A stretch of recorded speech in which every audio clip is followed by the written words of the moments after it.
Imagine coming home to find strangers living in your house, your son avoiding your eyes, and your daughter-in-law calling you crazy in front of the neighbors. At 73, Margaret Thompson thought she knew heartbreak after losing her husband, until she discovered the unthinkable betrayal orchestrated by her own flesh and blood. What would you do when the people meant to protect you become the ones who steal everything? When signatures are forged, locks are changed, and decades of memories are sold without your consent? Margaret's fight isn't just for a house, it's for justice, dignity, and the truth that her late husband somehow knew would be needed one day. If you've ever felt betrayed, overlooked, or silenced because of your age, this story will resonate deep in your soul. Follow along as one woman refuses to be erased by those who should have cherished her most. Like, subscribe, and comment below to let me know where you're watching from, and share if you believe family should be about love, not deception. I still remember the biting cold of that February morning, the kind that seeps into your bones at 73. The taxi's tires crunched on the gravel driveway of 1842 Maple Street, my home for 47 years. My home. At least, that's what the deed in my purse still said. "Ma'am, this the right place?" the driver asked, eyeing the sold sign staked in what used to be my prized rose bushes. I couldn't answer him. My throat closed at the sight of unfamiliar curtains hanging in my living room windows. A stranger's SUV parked where my Buick should have been. Toys scattered across the lawn I had meticulously tended every Saturday for decades. I paid the driver with trembling hands and dragged my suitcase up the familiar path, each step heavier than the last. The smell of fresh paint wafted through the air. Someone had changed my sage green door to a garish red. That's when I heard it, piercing through the quiet suburban morning. "We can't get into the house. Your crazy mother changed the locks." The shrill voice of my daughter-in-law Angela echoed from the side yard. "I told you she'd pull something like this." My son David stood beside her, his face flushed with embarrassment as neighbors peeked through blinds across the street. When his eyes met mine, I saw something flicker across his face. Guilt, maybe, or fear. "Mom," he stammered, "what are you doing here? You're supposed to be at Sunshine Meadows." Sunshine Meadows, the assisted living facility where they'd convinced me to stay just for a week while they organized some paperwork. 3 weeks ago, "I'm home, David," I said, my voice steadier than I felt. "My rehabilitation period ended yesterday. The doctor signed my release." Angela's high-pitched laugh cut through the air like broken glass. "You hear that, David? She thinks this is still her house." She turned to me, lips stretched in what barely passed for a smile. "Margaret, sweetie, we discussed this. You agreed to sell after your fall. Remember, I never agreed to any such thing," I said, clutching my handbag tighter. Inside was the deed my late husband Robert and I had signed 30 years ago. The mortgage we'd paid off together before his heart gave out. A young couple appeared in the doorway, then, the woman holding a baby on her hip. They looked confused, uncomfortable, strangers standing in my kitchen doorway. "Is everything okay?" the woman asked. We heard shouting. Angela's smile transformed instantly, sugar sweet as she turned to them. "Everything's fine. Just a little family confusion. My mother-in-law has some memory issues." She stage whispered that last part, loud enough for everyone to hear. "Memory issues," I echoed, the words falling like stones. I remember every detail of this house. The creak in the third step. The stain on the living room ceiling from when the pipe burst in '97. The notches in the doorframe, where we measured David's height every birthday. David winced at that, but Angela stepped forward, blocking my path to the door. "Someone calls Sunshine Meadows," she announced loudly, her phone already in hand. "Tell them their escaped patient is having an episode." Patient? Episode. The word stung worse than if she'd slapped me. "I don't need a facility," I said, loud enough for the neighbors to hear. "I need my home. The home that's still in my name." A police car pulled up, then, lights flashing but siren mercifully silent. Officer Rodriguez stepped out. I recognized him from the neighborhood watch meetings I'd hosted for 15 years. "Mrs. Thompson," he said, his expression softening with recognition. "What seems to be the problem here?" Before I could speak, Angela thrust a paper at him. "She's confused. Officer, we have the sale documents right here. She signed them herself last month." The officer examined the paper, then looked at me with pity in his eyes. "Ma'am, it shows your signature right here." With shaking hands, I opened my purse and pulled out my deed. "This is my home. Officer Rodriguez, I never signed anything to sell it." He compared the signatures for a long moment. Something troubled passed over his face. "Ma'am, these signatures look identical." "That's impossible," I whispered, the world tilting beneath me. "I never signed any sale papers." David wouldn't meet my eyes. Angela's smile had turned triumphant. The young couple retreated back into my house, my kitchen, where I'd baked David's birthday cakes, where Robert and I had danced on our anniversary nights, where I'd sat alone after his funeral, clutching his coffee mug. Officer Rodriguez placed a gentle hand on my shoulder. "Mrs. Thompson, I think we should call your doctor. Maybe there's been a misunderstanding." It wasn't until I felt the tears on my cheeks that I realized I was crying. Not from sadness, but from a slow-burning rage I hadn't felt in decades. Because in that moment, looking at my son's averted eyes, at the triumphant tilt of Angela's chin, at the strangers living behind my red door, I understood something with perfect clarity. This wasn't confusion. This wasn't memory loss. This wasn't a misunderstanding. This was theft. And the thieves shared my last name. They took me back to Sunshine Meadows that same afternoon. Not in the police car, thank God for small mercies, but in David's silver SUV with its new leather seats that still smelled of money. My suitcase, barely unpacked, rode in the trunk while Angela sat up front beside my son, speaking about me in hushed tones as if I couldn't hear from the back seat. "Dr. Levinson warned us this might happen," she whispered, not quite quietly enough. "Sundowners syndrome, confusion, paranoia." I stared out the window, watching my neighborhood, my life slip away through rain-speckled glass. 47 years on Maple Street, I knew every crack in every sidewalk, every family behind each door, the rhythm of sprinklers in summer and snowplows in winter. Now it was all being erased, rewritten, with me cast as the confused old woman who couldn't remember signing away her life. But I remembered everything. The scent of fresh paint in what used to be my living room. The unfamiliar toys scattered across my lawn. The way Angela's eyes shifted away when Officer Rodriguez mentioned verifying the signatures at the county clerk's office. The weight of my house keys in my pocket now useless against new locks. When we pulled into Sunshine Meadows' circular driveway, with its too perfect landscaping and cheerful signage, Nurse Patel was already waiting with a wheelchair I didn't need. "Welcome back, Mrs. Thompson," she said with practiced warmth. "We've kept your room just as you left it. Room 237. Beige walls. A single bed with hospital corners. One window overlooking the parking lot. A bathroom shared with a woman named Edith who cried for her dead husband in her sleep. This sterile box was what replaced my two-story colonial with the garden I'd tended for decades." David touched my shoulder as the nurse wheeled me inside. "It's for the best, Mom," he said, unable to meet my eyes. "After your fall, living alone just isn't safe anymore." The fall, 3 steps off a stepladder while changing a light bulb.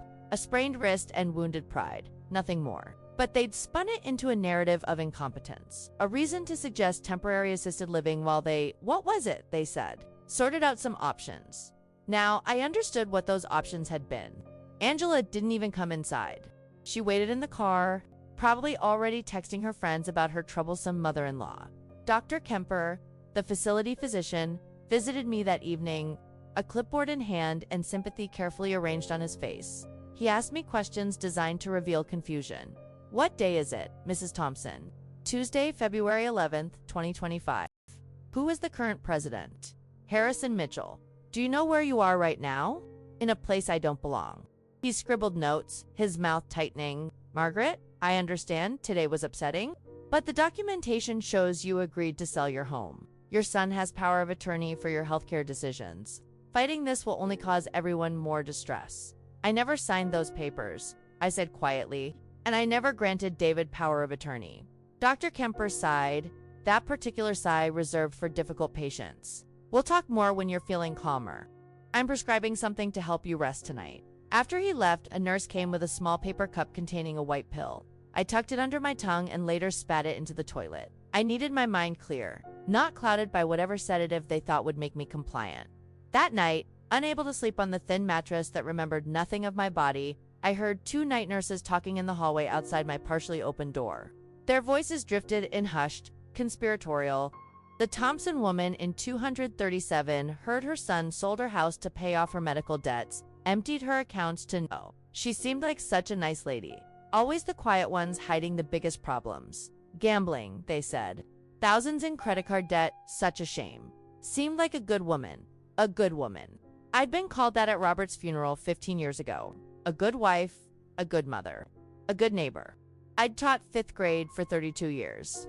Volunteered at the library on weekends, baked casseroles for every family on the block when trouble struck.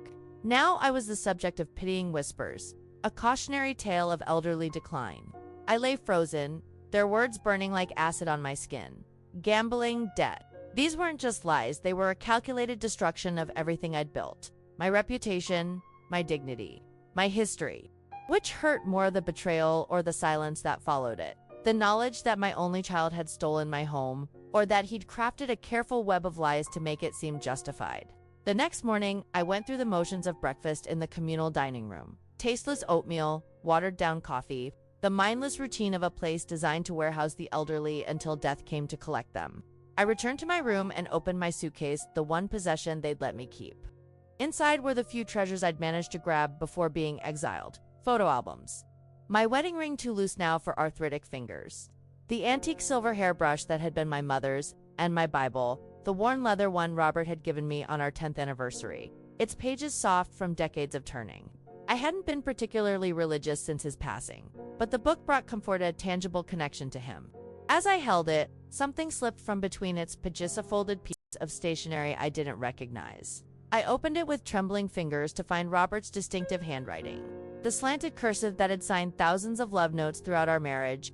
"My dearest Margaret," it began, dated just 3 weeks before his heart attack.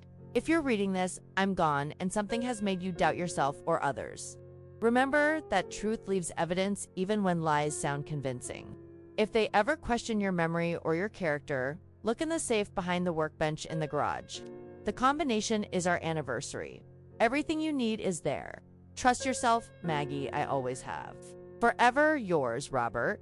I read it 3 times, my heart pounding against my ribs. The garage safe. Of course, Robert had installed it when we first moved in, hiding it behind his pegboard tool wall. I'd forgotten about it after his death, having no need for whatever emergency cash or documents he'd kept there. But now it might hold the key to reclaiming everything that had been stolen from me. For the first time since being imprisoned in Sunshine Meadows, I felt something other than despair. A small flame, flickering but alive. 3 weeks passed at Sunshine Meadows, each day bleeding into the next in a haze of fluorescent lights, bland meals, and patronizing smiles. I played their game, taking the medications they gave me, though sometimes hiding them under my tongue when no one was looking, attending the group activities, and speaking calmly during my sessions with Dr. Kemper. I became the model of acceptance and cooperation. All the while, Robert's letter burned in my pocket like a hot coal, my fingers brushing against it dozens of times each day for reassurance. The safe, the evidence, my ticket home. On a crisp Thursday morning, Dr. Kemper signed my release papers with a satisfied smile. "Your son will pick you up tomorrow," he informed me. "Your positive attitude has been remarkable, Margaret. I think we've made real progress." I thanked him with downcast eyes. The perfect picture of a properly adjusted elderly woman who had accepted her circumstances, but David never showed up the next day. Instead, he called the facility to say he and Angela were tied up with the house renovations and would come Saturday instead. One more humiliation, one more night in this pastel prison.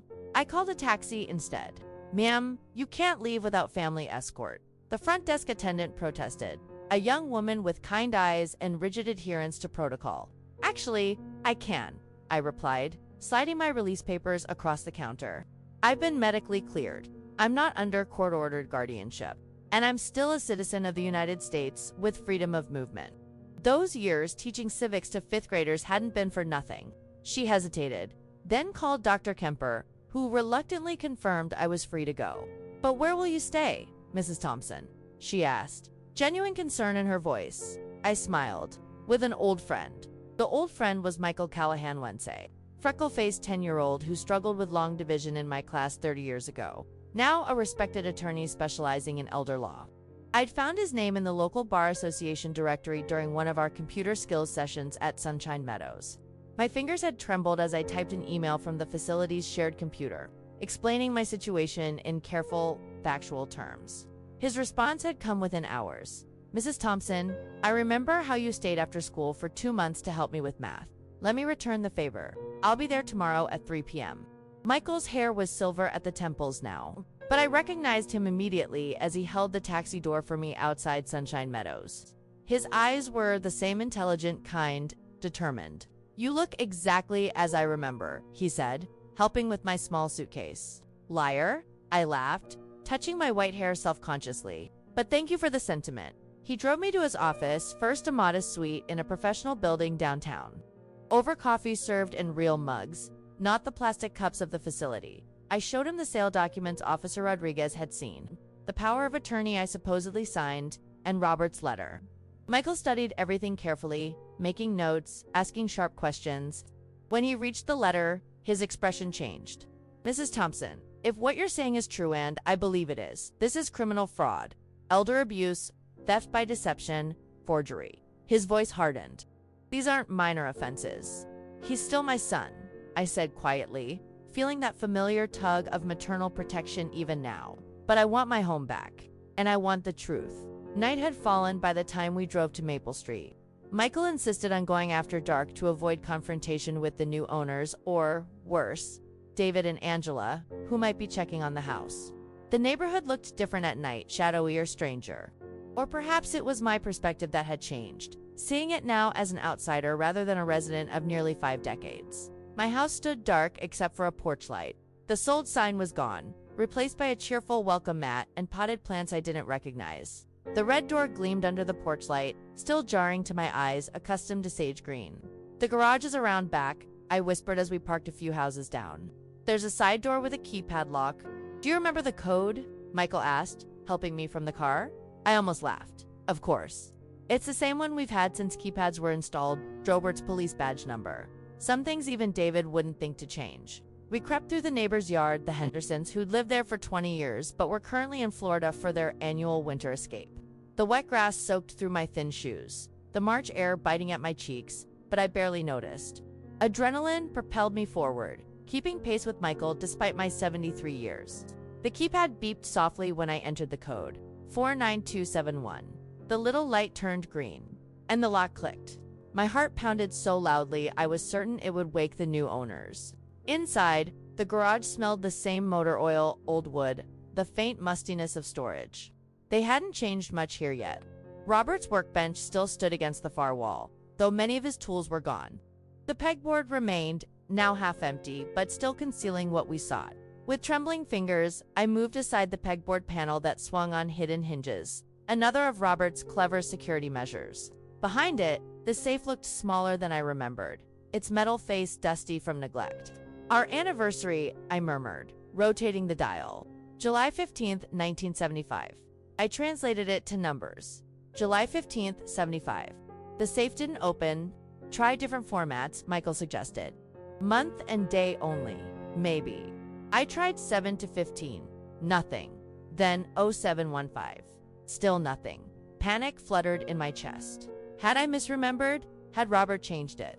Then a memory surfaced, Robert smiling as he installed the safe, telling me, always use 4 digits for each part of a date in a combination.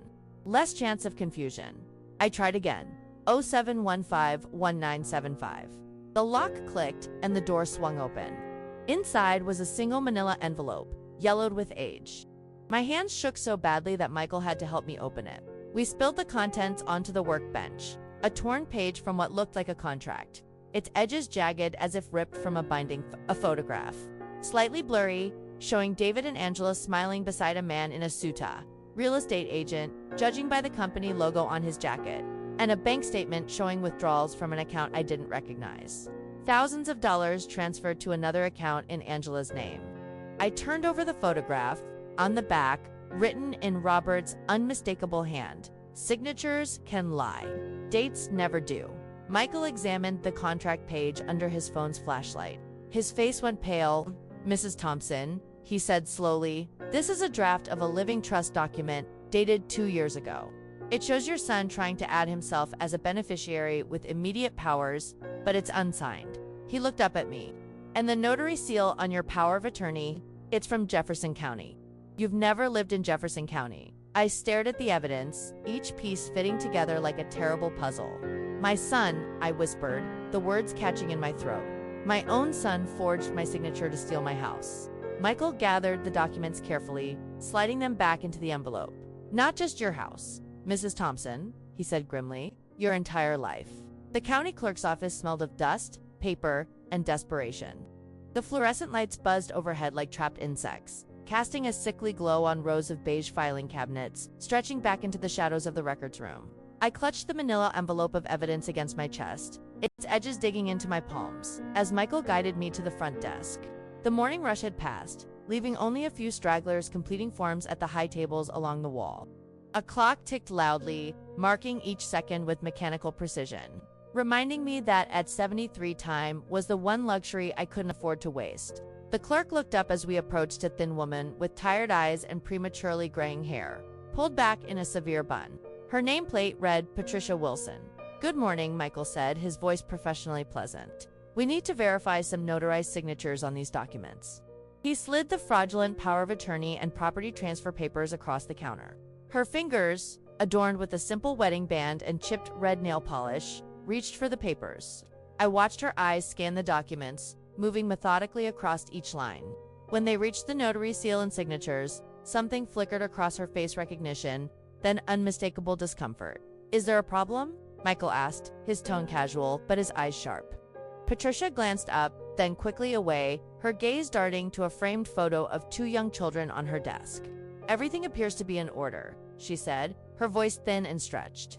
"The documents have proper notarization." "That's the problem," I said, leaning forward. "I never signed these papers. That's not my signature." She pushed the documents back toward us, her hands trembling slightly. "I'm sorry, I can't help you with that. If you believe there's been fraud, you should file a police report." Michael placed a business card on the counter. "Mrs. Wilson, we both know something isn't right here. The notary seal belongs to someone named Angela Thompson. Any relation to my client's daughter-in-law?" Patricia's face drained of color. She glanced at her children's photo again, then at the office door behind her where her supervisor presumably worked. "I can't discuss this," she whispered, so quietly I had to lean forward to hear. "I have kids. I need this job." "We're not asking you to risk your position," Michael assured her. "Just tell us if you recognize this signature." Off the record, she stared at the documents for a long moment, conflict evident in the tight line of her mouth. Finally, she gave an almost imperceptible nod, then immediately stepped back from the counter. "I can't help you," she said loudly, for the benefit of anyone listening. "Next in line, please." Outside in the parking lot, Michael's face was grim as we walked to his car. She confirmed it without saying a word. "The notary seal is suspicious. Now we need to trace where these documents were actually processed." A gust of March wind whipped around us, carrying the scent of approaching rain. I pulled my coat tighter, feeling every one of my years in the ache of my joints. "Where do we go from here?" Before Michael could answer, his phone rang an unknown number. He answered, putting it on speaker. "Mr. Callahan." A woman's voice hushed and nervous. "This is about Margaret Thompson's case." Michael's eyebrows shot up. "Who is this?" "Someone who doesn't want to see another elderly person robbed blind. Check Jefferson County Clerk's office. Records show similar filings there." That's where it all started. The line went dead. We sat in stunned silence for a moment. Michael's car heater blew warm air against my cold hands, but couldn't touch the chill that had settled in my bones. "Jefferson County," I finally said. "That's an hour away. We have no connection there." "Actually," Michael replied, already typing on his phone, "I'm searching court records, ... Angela has a connection." He turned the screen toward me. Angela Moore, her maiden name, was charged with check fraud in Jefferson County 5 years ago. Charges were eventually dropped, but Moore, I interrupted, my heart pounding. "Not Williams. No, Mora." "Why?" "Because she told us her maiden name was Williams. She said she grew up in Portland." Another lie in a tapestry of deception. Michael's fingers flew over his phone. "I'm checking her background now. Multiple addresses in Jefferson County, several small claims judgments against her, a pattern of minor frauds and financial irregularities." He looked up, his expression troubled. "Mrs. Thompson, there's more here than just the house. Angela has a history." Rain began to patter against the windshield as we drove in silence toward Jefferson County. I watched raindrops race each other down the glass, thinking of all the storms I'd weathered in my life: Robert's death, breast cancer 10 years ago, retirement, loneliness. None had prepared me for betrayal by my own flesh and blood. The Jefferson County Clerk's office was smaller than our local one, housed in an aging brick building with cracked steps and a single tired ficus plant in the corner. A heavy-set man with a kind face greeted us from behind the counter. "How can I help you folks today?" he asked, his southern accent revealing roots far from the Pacific Northwest. Michael explained we needed to verify some documents, strategically showing only the notary seal and signatures, not revealing our suspicions. The clerk adjusted his reading glasses. "Oh, I remember these. Unusual situation, usually folks come in personally to have documents notarized. But in this case, the gentleman said his mother was homebound after surgery. My stomach clenched. What gentleman? Tall fellow, well-dressed. Said his name was David Thompson. Brought in the papers already signed.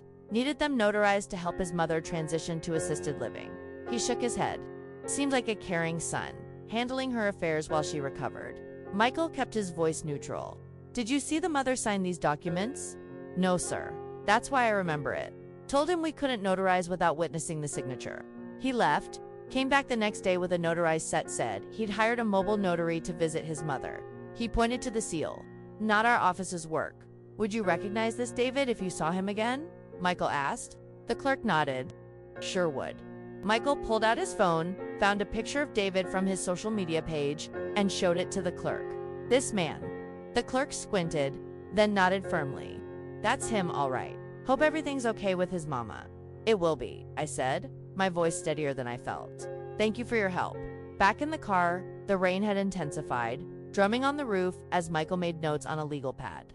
I stared through the blurred windshield, each revelation hitting me like physical blows.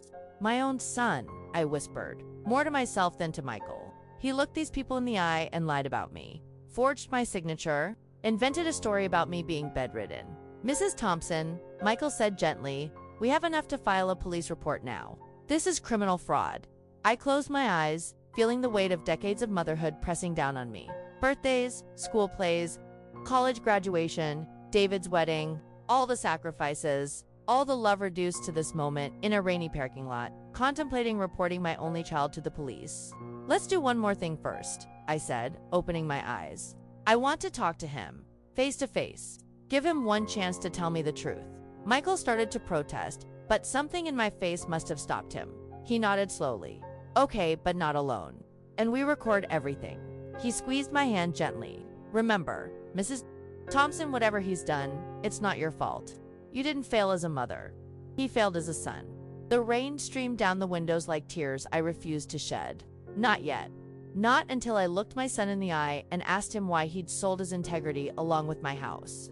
It's reckless. Mrs. Thompson, he insisted, pacing across his kitchen like a caged animal. They've already demonstrated they're willing to commit serious fraud. Confronting them could push them to destroy evidence or flee.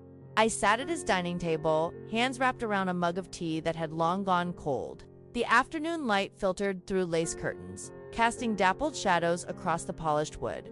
Outside, spring was attempting to assert itself, cherry blossoms tentatively opening along his driveway. I've known my son for 45 years, I said quietly. He's seen my face through every emotion life can deliver. Joy, grief, disappointment, pride. I want him to see my face when I ask him why. I set down the mug with a decisive click, and I want to see his when he answers. Michael's expression softened. As a lawyer, he understood the logic of caution. As a human being, he understood the necessity of truth. At least let me be there, he said, finally relenting. We'll do it here, neutral territory. And I'm setting up recording equipment. I nodded my agreement, then reached for the phone. My fingers trembled slightly as I dialed the number I knew by heart, the one I'd called every Sunday for decades. David answered on the third ring. Mom? His voice held genuine surprise.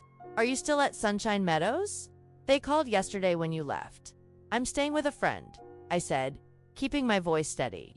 I'd like to see you, David, you and Angela, for dinner tomorrow night. A pause. I could almost see him calculating, assessing the potential threat. Is everything okay?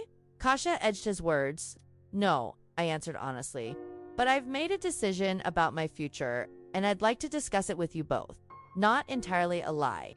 He hesitated, then, sure, Mom, text me the address. Should we bring anything?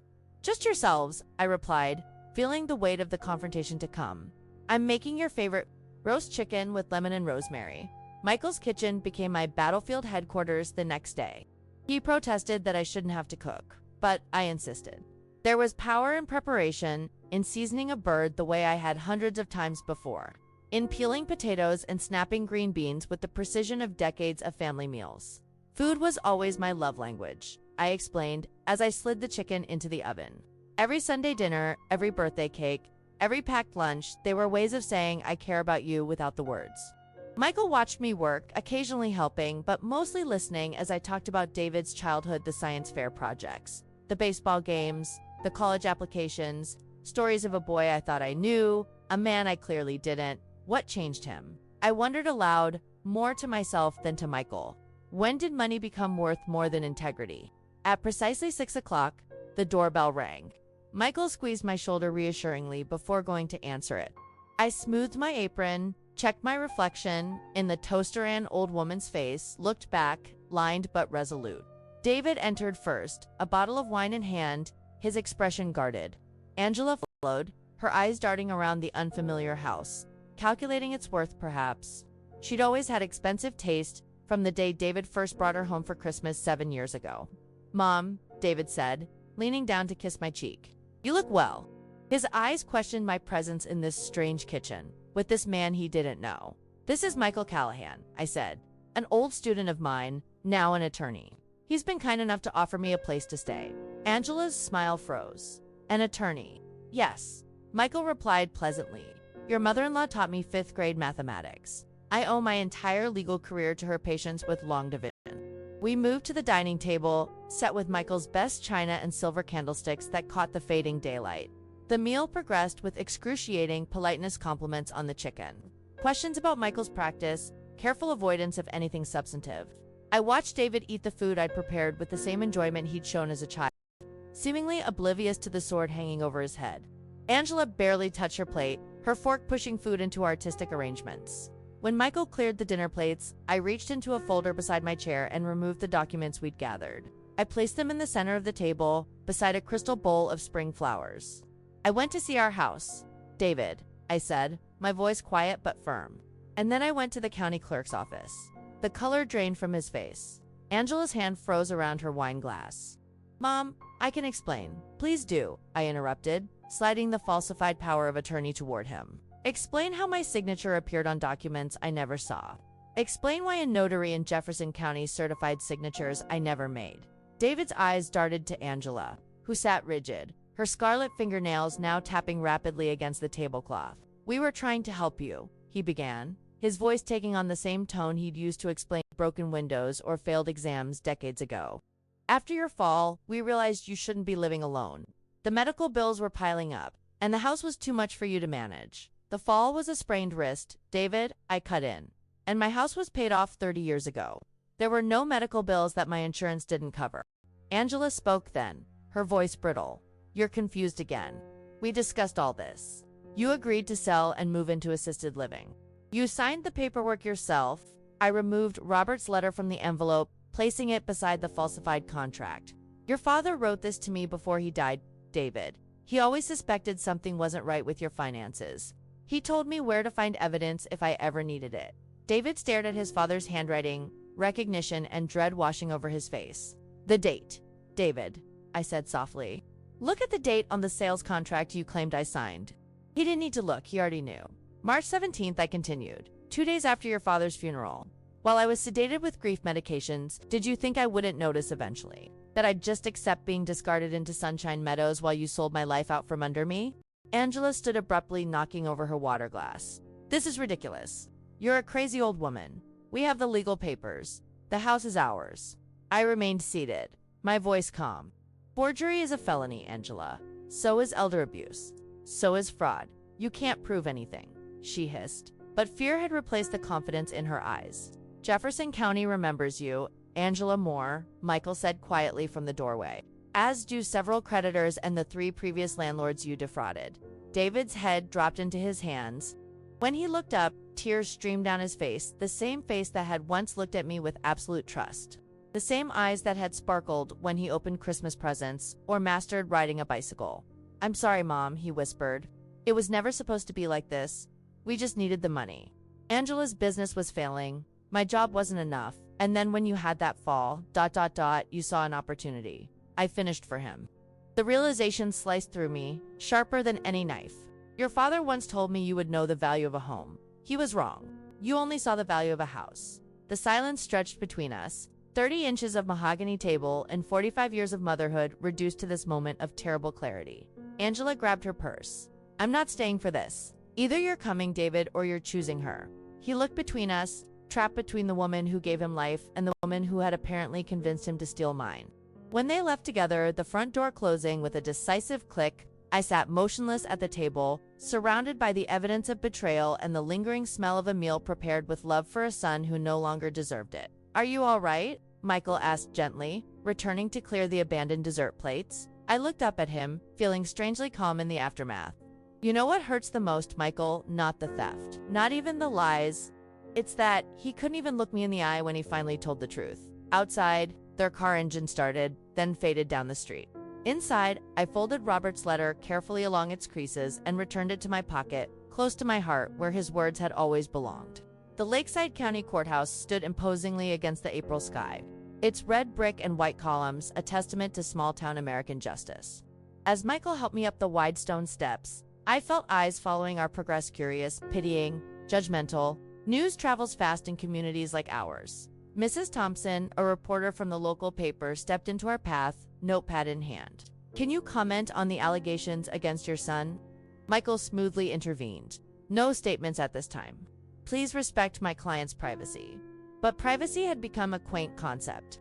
By the time we reached the heavy oak doors, I'd heard the whispers trailing in our wake. "That's her, the teacher whose son stole her house. And poor woman, her own family, Courtroom 3 smelled of furniture polish and anxiety. Wooden benches, worn smooth by decades of worried bodies, filled quickly with spectators. Former colleagues from Westridge Elementary, neighbors from Maple Street, even Nurse Patel from Sunshine Meadows sat in the back row, offering a small wave of solidarity. "It's just a civil hearing today," Michael reminded me quietly as we settled at the plaintiff's table. "Judge Rivera is fair but doesn't tolerate theatrics. Let the evidence speak for itself." I nodded, smoothing invisible wrinkles from my navy dress, the one I'd worn to school board meetings and parent conferences. Armor for difficult confrontations. My hands trembled slightly and I clasped them tightly in my lap, wedding ring loose on my finger. When David and Angela entered with their attorney, a slick-looking man in an expensive suit, David's eyes caught mine for a brief moment before darting away. Angela stared straight ahead, chin lifted, Gucci handbag positioned prominently on their table like a shield. "All rise for the Honorable Judge Maria Rivera." The judge swept in, her black robes billowing slightly, her expression inscrutable behind wire-rimmed glasses. At her nod, we sat, and the proceedings began with the clinical precision of routine legal machinery.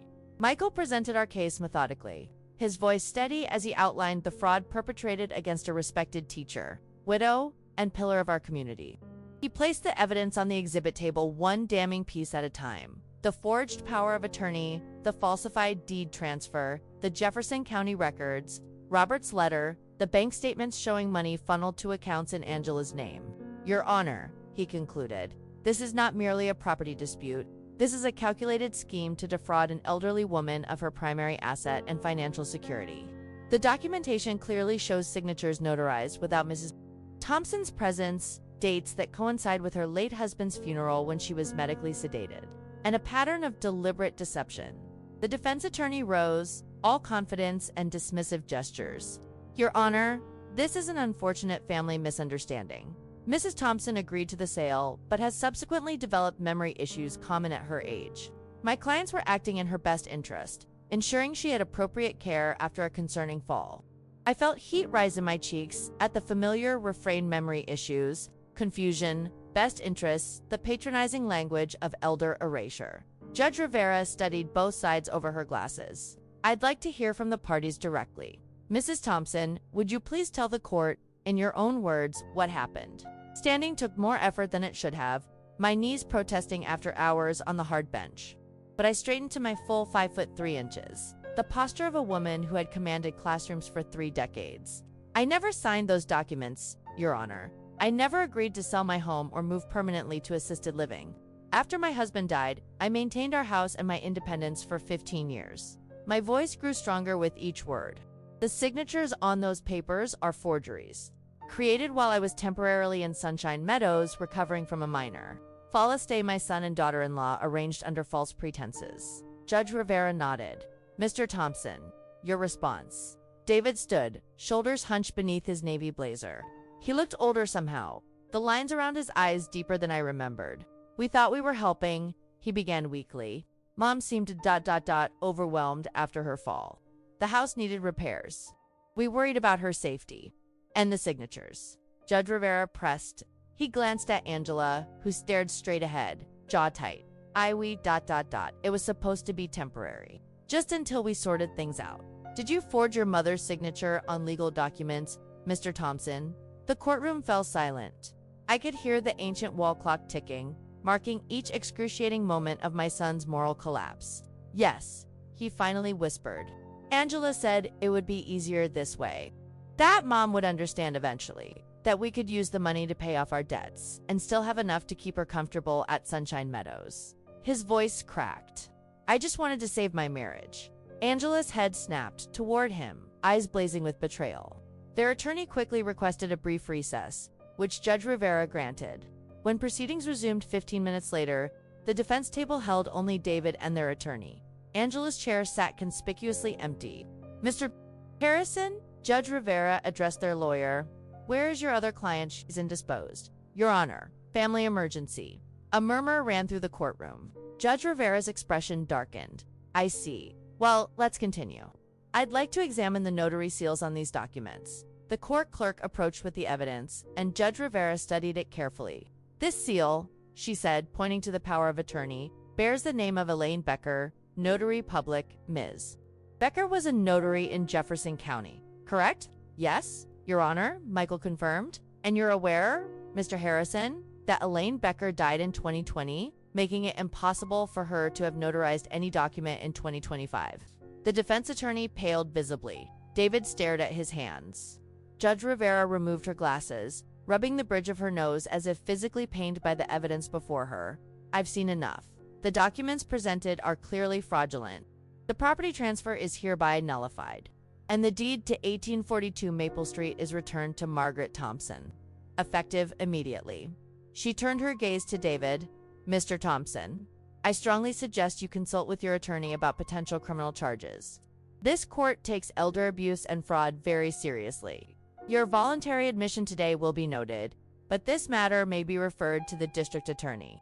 The gavel came down with a sharp crack that echoed through the suddenly silent courtroom. It was over. People began filing out, the buzz of conversation rising as the spectacle concluded. Michael gathered our papers, squeezing my shoulder gently. You did it, Mrs. Thompson. The house is yours again. I nodded, unable to speak past the knot in my throat. I had won. But what had I won? My home? Yes. My dignity? Perhaps. But I had lost my son in the process, watched as he chose lies over love, money over morality. As we prepared to leave, David approached hesitantly, his lawyer attempting to pull him back. Mom, he said, his voice barely audible. I'm sorry. I never meant for it to go this far. I looked at him, the stranger with my son's face. The boy who had once brought me dandelion bouquets and handmade Mother's Day cards. The man who had forged my signature to steal my home. The house is just walls and a roof. David, I said quietly, what you really took was my trust. Outside, spring sunshine bathed the courthouse steps in golden light, a stark contrast to the shadow that had fallen across my heart. Michael helped me down to where his car waited. What happens now? He asked gently. I looked back at the imposing building, thinking of all it represented: justice served, but family destroyed. Now, I said, I go home. I stood on the sidewalk staring at my house again, legally and rightfully bathed in the golden light of a late April afternoon.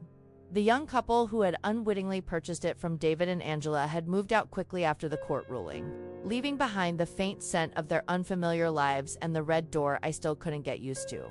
Michael waited in his car, giving me this moment alone, this reunion with bricks and mortar that somehow felt more like a funeral than a homecoming.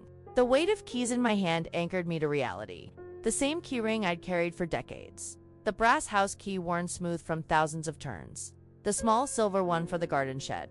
The decorative Eiffel Tower charm Robert had brought back from a conference in Paris 20 years ago. I'd kept them even after being shuttled to Sunshine Meadows, a talisman of the life I was determined to reclaim. The lock turned with the familiar resistance I'd known since 1978, when we'd first moved in, full of dreams and plans and a 4-year-old David clutching his favorite teddy bear. The door swung open on silent hinges. Someone had oiled them, at least revealing the entryway I'd walked through tens of thousands of times before. My footsteps echoed slightly. The house smelled wrong pine cleaner instead of the lavender sachets I'd always kept in the linen closet. The ghost of unfamiliar cooking lingering in the curtains. The furniture was mintha. Cord had ordered everything left in place but arranged differently, as if the room itself had shifted slightly on its foundation.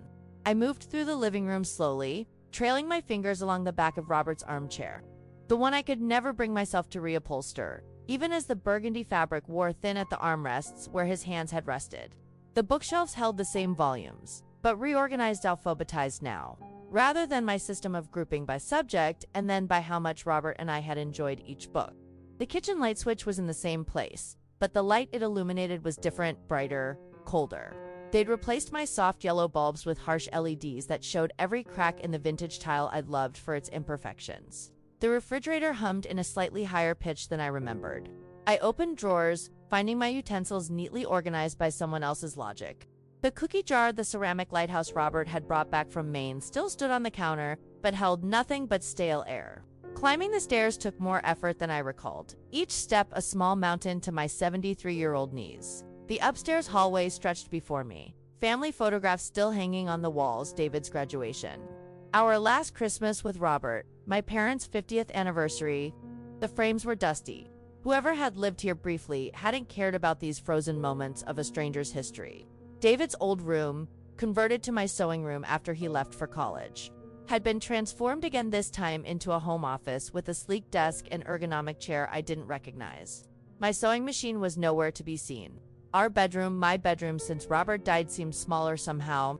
The quilt my mother had made for our wedding still covered the bed, but was faded from being washed in harsh detergent. The indentation where I slept on the right side had been erased. The mattress now uniformly flat, erasing 15 years of my solitary slumber. In the hallway again, I noticed something that stopped my breath. The door frame between the bathroom and linen closet still bore the pencil marks, measuring David's height throughout his childhood. David, age 5 inches at knee height. David, age 10, at my shoulder. David, age 16 inches near the top of the frame. Robert's handwriting, careful and proud, documenting our son's growth into the man who would ultimately betray us both. I traced the markings with trembling fingers, remembering each measurement, David standing tall against the wall, Robert making a ceremony of it, me marking the date in the family Bible. Such ordinary moments, now artifacts of a family that no longer existed. Downstairs again, I sank onto the sofa, still in the same spot where it had the best view of the garden through the bay window. The cushion remembered me, yielding in exactly the right places to cradle my tired body. I pulled the knitted throw around my shoulders, inhaling deeply, hoping for traces of home, of belonging. Instead, I smelled fabric softener I never used. The tears came then, silent and scalding. Not the dramatic sobs of fresh grief, but the quiet weeping of a slower, deeper pain, mourning for something irretrievably lost while sitting in the very place it should have been found. The light changed as afternoon melted into evening, shadows lengthening across the hardwood floors. I didn't bother turning on lamps, letting darkness gather around me like an old friend. The gentle knock at the door came after sunset. I knew it would be Michael. He'd promised to bring the final paperwork once everything was processed. Mrs. Thompson, his voice carried concern as he entered, finding me still sitting in the dark. He switched on the table lamp, illuminating a small circle of reality in the gloom. I brought the new deed and insurance documents for you to sign. I nodded, accepting the manila folder he offered. Thank you, Michael, for everything. He settled into Robert's armchair, looking slightly uncomfortable in a space that had held a much larger presence. The utilities have been transferred back to your name, and I've scheduled the locksmith for tomorrow to change the locks. The young couple, did they get their money back? I asked, suddenly worried about collateral damage in the wake of my son's deception. Yes, the court ordered David to repay them in full, plus moving expenses. Michael hesitated. They were understanding once they learned the situation. They asked me to tell you they're sorry for what happened. I managed a small smile. They have nothing to apologize for. They're victims too. We sat in silence for a moment, the house creaking and settling around us as houses do at night. Through the window, I could see my neighbor's porch light switch on Mrs. Abernathy. 91 and still independent, had been my friend for 40 years. I'd have to visit her tomorrow, resume our Wednesday afternoon tea ritual that had been interrupted by my forced exile. Have you heard from him? Michael asked gently, not needing to specify who. I shook my head, not since court. I don't expect to. and Angela, according to Mrs. Patel at Sunshine Meadows, who knows someone who works at the airport. She was seen boarding a flight to Phoenix the day of the hearing. I smoothed an invisible wrinkle from the throw across my lap. Apparently she has a sister there. Michael leaned forward, his expression serious in the lamplight. Mrs. Thompson, will you forgive him? David, I mean. The question hung in the air between us, heavier than it had any right to be. I looked around this house that contained 47 years of memories, birthdays, and Christmases, arguments and reconciliations, the everyday miracles of family life. Forgiveness is easy, Michael, I said finally, my voice soft but steady. It's forgetting that kills you slowly, he nodded, understanding more than I'd said. Standing to leave, he hesitated by the door. Do you want me to stay? It's your first night back. No, I replied. The house and I need to get reacquainted. We have old conversations to finish. After he left, I made a cup of tea in my own kitchen, using the kettle that had whistled me awake thousands of mornings. I walked through each room again, turning on lights, touching furniture, reclaiming spaces inch by inch. In the study, I found Robert's old record player still in its cabinet, surrounded by vinyl albums, organized by year rather than artist, as he'd always kept them. I selected one Nat King Cole, Robert's favorite hand, placed the needle carefully on spinning black.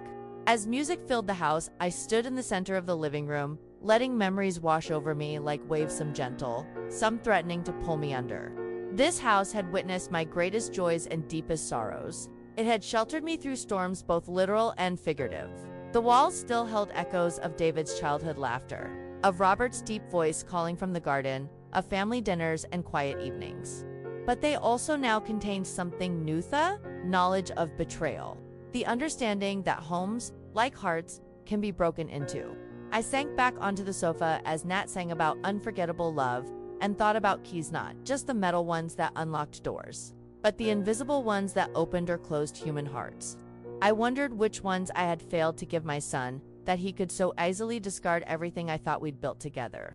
The seasons had cycled through their eternal dance, spring blossoms giving way to summer heat, then autumn's fiery display, winter's hushed stillness, and back to spring again, twice over. The garden I'd reclaimed had flourished once more under my careful attention. Roses climbing trellises, tomato plants heavy with fruit in summer.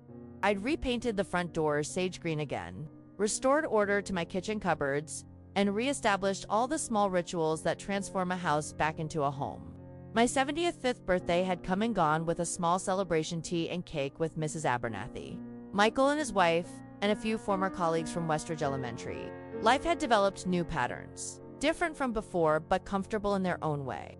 I volunteered at the library 3 afternoons a week, teaching English to new immigrants. On Sundays, I attended church again after years of absence, finding unexpected solace in ancient hymns and stained glass light. The phone call came on a Tuesday morning in May, as I was deadheading spent tulips in the front garden, the sun warm on my shoulders and birdsong filling the air. Mom, a voice I'd know anywhere, though it sounded rougher, older. It's David. I straightened slowly, knees protesting the movement, heart accelerating despite my best intentions. Hello, David. I'd like to see you, if that's okay. Hesitation threaded through his words. I'm back in town. Back implied gone. I hadn't known he'd left. The realization of how completely our lives had separated struck me with unexpected force. I'll put on some coffee, I said simply. He arrived precisely at the time we'd arranged, standing awkwardly on the porch where he'd once raced in and out without a second thought, arms filled with school books or sports equipment, trailing mud and energy in equal measure. Now he waited to be invited, a stranger seeking entry. The changes in him were immediately apparent. His face had thinned, the confident jawline of the successful financial advisor, now sharper, almost gone. Gray had appeared at his temples at 47. He suddenly looked closer to 60. The designer clothes I'd grown accustomed to seeing him in had been replaced by a simple button-down shirt and jeans that hung loosely on his frame.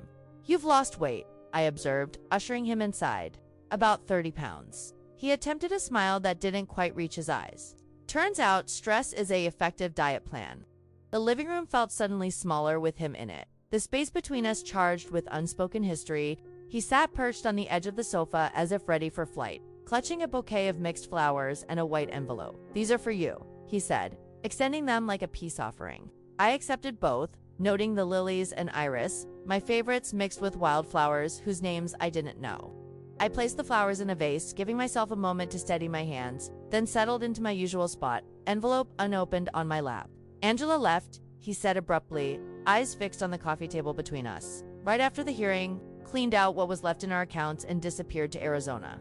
Divorce papers came 6 months later. I nodded, unsurprised. Mrs. Abernathy's niece works at First National. She mentioned you'd closed your accounts there. A flash of the old David Arufel smile. Small towns, yes. I agreed, both a blessing and a curse. Silence stretched between us, filled with the ticking of the grandfather clock in the hallway, Albert's pride and joy. Still keeping perfect time after 50 years. I lost everything, he continued finally. The condo, the cars, my partnership at the firm. Once the fraud allegations became public, clients started leaving. Then the criminal charges, ... double quotes. He swallowed hard. I took a plea deal. Probation, restitution, community service. The DA was lenient because I cooperated. And where have you been? I asked, surprised by how steady my voice remained while my heart raced beneath my cardigan. Seattle. Started over. I'm working at an accounting for mental level position, renting a room from another employee. His gaze finally met mine. I've been sober for 18 months. That was part of the problem too. Alcohol? Pills sometimes. For years. Another revelation. Another layer of the sun I thought I knew peeled away to reveal a stranger beneath. How had I missed this? The signs must have been their mood swings I'd attributed to work stress. Bloodshot eyes I'd blamed on allergies. The increasing extravagance that in hindsight seemed like addiction's desperate compensation. The letter, he said, gesturing to the envelope still unopened in my lap. I've written it a dozen times over 2 years. Please read it. Even if you never want to see me again afterward. My fingers felt thick and clumsy as I broke the seal, unfolding 3 pages of handwritten text. David's handwriting, once sharp and precise like Robert's, had softened, become more hesitant. I can wait outside, he offered, phrasing no, I said, surprising us both. Stay.